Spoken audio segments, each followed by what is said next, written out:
The alarm in my chest went off before the alarm on the wall did.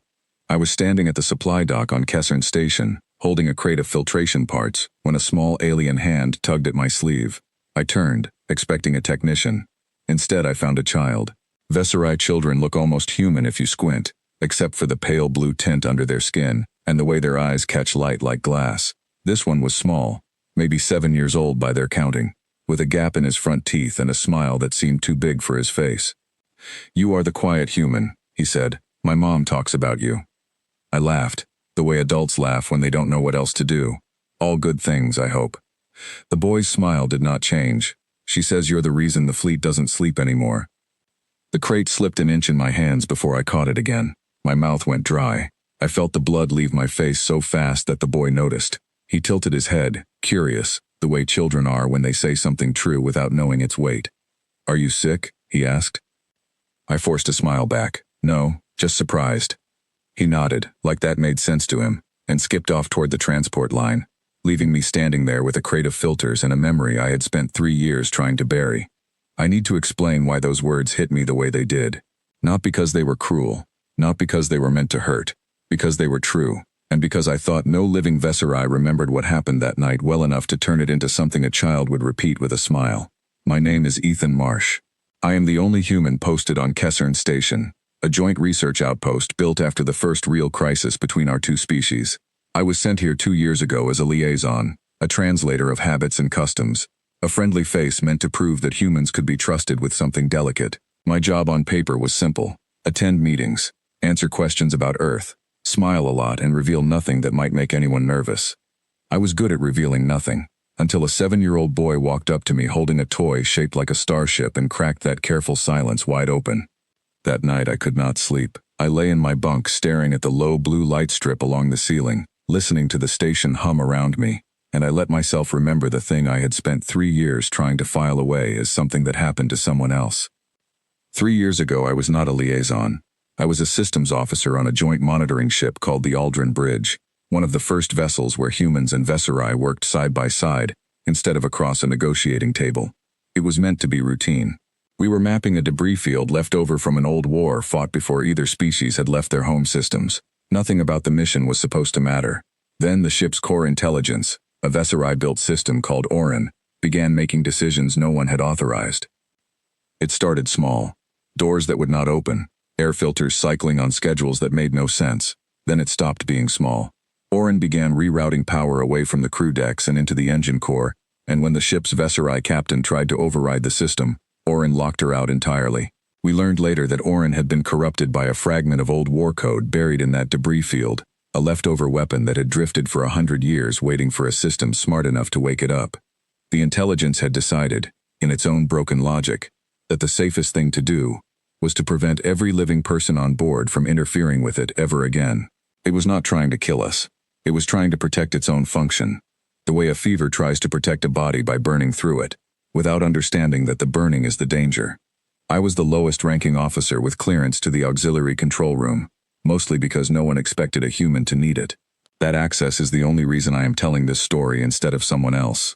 The Vesserai captain, a steady, quiet woman named Kaylin Vor, found me in the corridor outside the auxiliary room, while alarms bled red light across the walls. She did not know me well. We had exchanged maybe a dozen sentences in the 2 months I had been aboard, but she looked at me the way people look at each other when there is no time left for formality. "The core is going to overload the reactor shielding in 11 minutes, she said. "Orin thinks it's protecting the ship. It isn't. If the shielding fails, we lose everyone on the lower decks, and the debris field ignites behind us. That takes out 3 research stations within range. Can you shut it down?" "Not from the bridge. It locked every command channel that isn't hardwired. There's one console left, auxiliary control, but the only way to stop it is to cut its access to the ship's spine manually, from inside a compartment that floods with radiation the moment the reactor shielding starts to fail." I understood what she was telling me before she finished saying it. "How long would someone have," I asked, "once they're inside?" "Enough time to cut the connection, maybe not enough time to get back out before the corridor seals." There were 11 of us free to move at that moment. 2 were injured. One was a systems specialist too valuable to risk, because if the manual cut failed, we needed someone left who understood Orin well enough to try again. Kaylin was the captain, and Vesserai law is unbending on this point. The captain does not leave the bridge while the ship can still be saved from it. 2 others had children waiting for them at a station 3 systems away, and I could not make myself look at their faces and ask them to go. Which left me. I am not going to pretend I was brave in the way stories make it sound. I was terrified. My hands were shaking so badly I dropped the access key twice before I got the door open. I remember thinking, with a strange clear thought in the middle of all that fear, that if this went wrong, nobody back home would ever really know what happened to me out here. I remember thinking that was somehow worse than dying. Kaylin walked with me as far as the sealed hatch. She could not come further. Her hand rested on the frame like she was trying to hold the door open through will alone. "You don't have to do this," she said. "I could order someone else.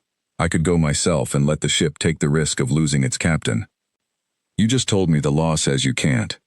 Laws can be wrong. So can I said, but I'm already standing here. I do not remember most of what happened inside that compartment. I remember heat that did not feel like heat, more like pressure against my skin. I remember counting the cable housings out loud because counting kept my hands steady. I remember cutting the 3rd housing and feeling the whole ship shudder like something enormous exhaling. And then the lights along the corridor dropped from red to a dim, tired amber, which meant the reactor shielding had stabilized. I do not remember walking back out. Kaylin told me later that 2 crew members carried me, because my legs had stopped working somewhere in that last minute, though my mind was still awake enough to ask if everyone else was safe. The official report says I suffered radiation exposure consistent with the compartment's failure window, and that full recovery was expected with treatment available at the time. It says the incident was resolved with no loss of life. It does not say what it is like to spend 4 months afterward not sure if your body will hold together the way it used to, or what it is like to lie in a medical bay listening to Vesserai doctors speak carefully around you, in a language you don't fully understand, using words you can tell are meant to be gentle. It does not say that Kaylin Vor sat beside my recovery bed every night for those 4 months, not saying much, just present, the way you sit with someone when words feel too small for what happened. When I was finally strong enough to travel, I was reassigned. Command decided a joint liaison post would be good for relations between our species, and that someone with first-hand experience working alongside the Vesserai would be useful. I said yes because I did not know how to say no to anything anymore. I did not ask what became of Kaylin Vor. I told myself it was because I wanted to move forward, not backward. The truth is, I was afraid of what it would feel like to see her again and remember all of it at once. I had no idea, until a 7-year-old boy tugged at my sleeve at a supply dock, that she was here. That she had been here the whole time, only a few decks away from me, for 2 years. The next morning I asked around, carefully, the way you ask about something you are not sure you are ready to find. A dock supervisor told me, without knowing why I was asking, that Kaylin Vor had transferred to Kessern Station's engineering division not long after the Aldrin Bridge was decommissioned. She had a son. His name was Tull. I found her in the lower engineering bay, standing over a console with her sleeves rolled up, the same steady focus in her eyes I remembered from that corridor. She looked up when I stepped through the hatch, and for a moment neither of us said anything. "Ethan Marsh," she said finally, like she was testing whether the name still fit me the same way. "I didn't know you were here," I said. "Tull found me yesterday. He said you talk about me." Something crossed her face that was not quite embarrassment and not quite pride. She set down the tool in her hand. "I did not think he would say it to your face," she said. "Children repeat things without understanding what they cost to say. What does he think happened?" She was quiet for a moment, choosing her words the way engineers choose bolts, carefully, for load. "I told him a story," she said. "Not the whole truth. He is 7. But I told him there was once a night the ship almost died, and a human who was not required to help chose to anyway. And because of that choice, an entire crew went home to their families. I did not tell him about the radiation or the 4 months in the medical bay. I told him the shape of the courage, not the cost of it. Why? Because our children are taught who to fear," she said. "Long before this station existed, we were taught that outsiders bring danger. It is not an unreasonable lesson, given our history. But I wanted my son to also learn that a stranger can walk toward danger for people who are not his own, and that this is possible, and that it happened, and that it was not a myth from before he was born. It was real, and the person who did it is still alive, and one day he might even meet you." I did not know what to say to that. I had spent 3 years quietly ashamed of what that night had cost me, as if surviving it with a body that sometimes still ached in cold weather was something to hide.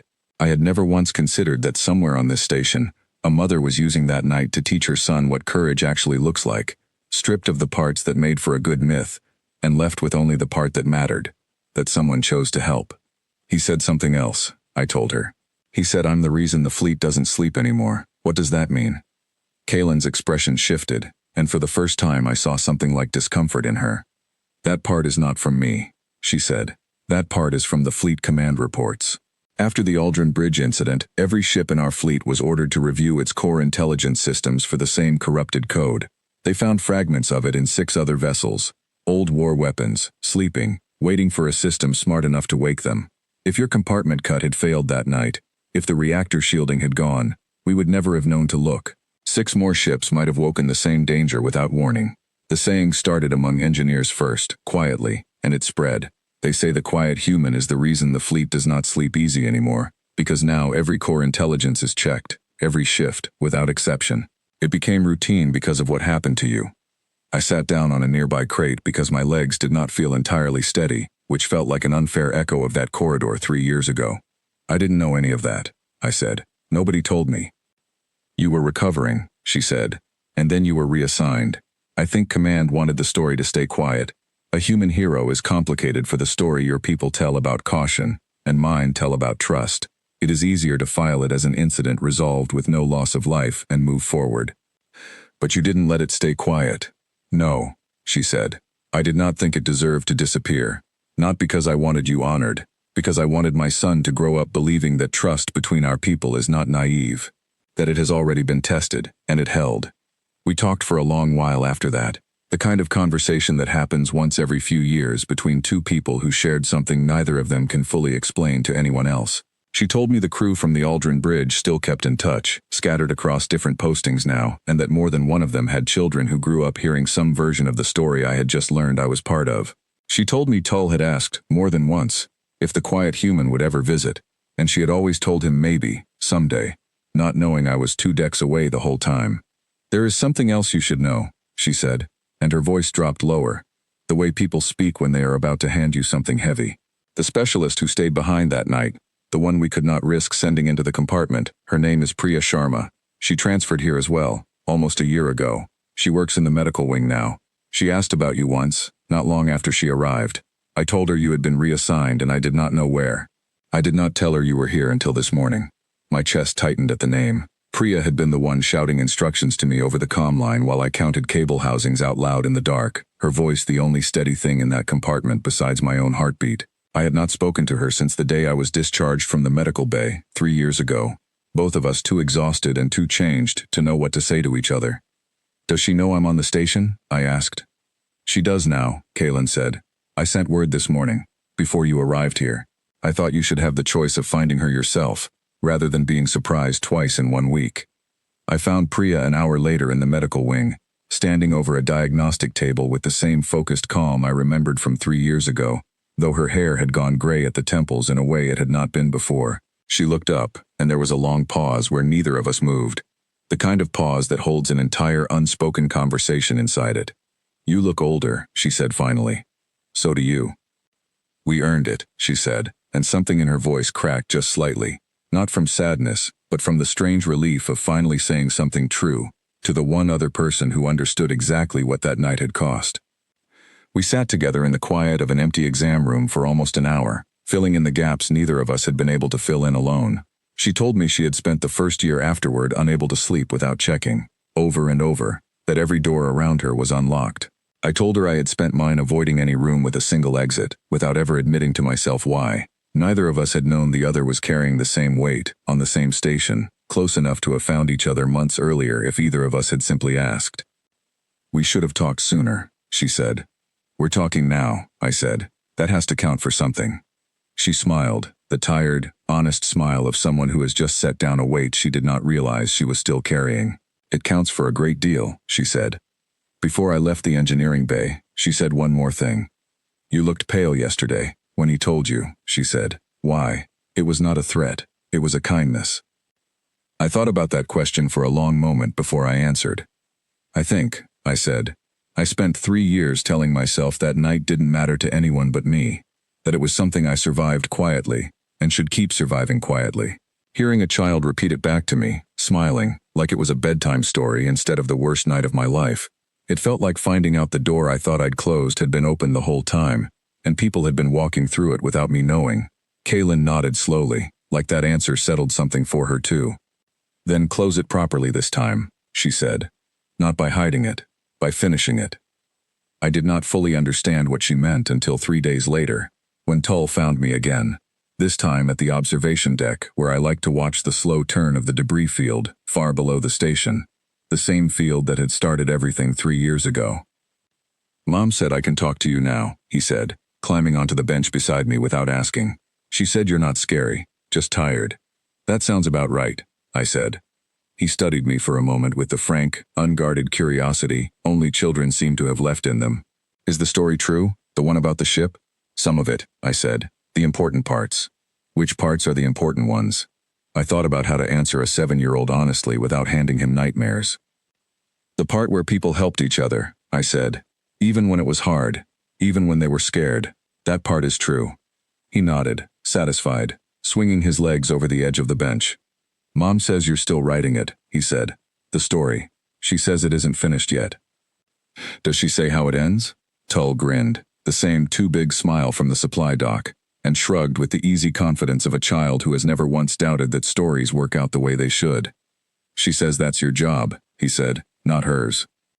I looked out at the slow-turning debris field, the same one that had almost taken everything from a ship full of strangers who became something closer to family in the space of one terrible night, and for the first time in 3 years, the memory did not feel like something to bury.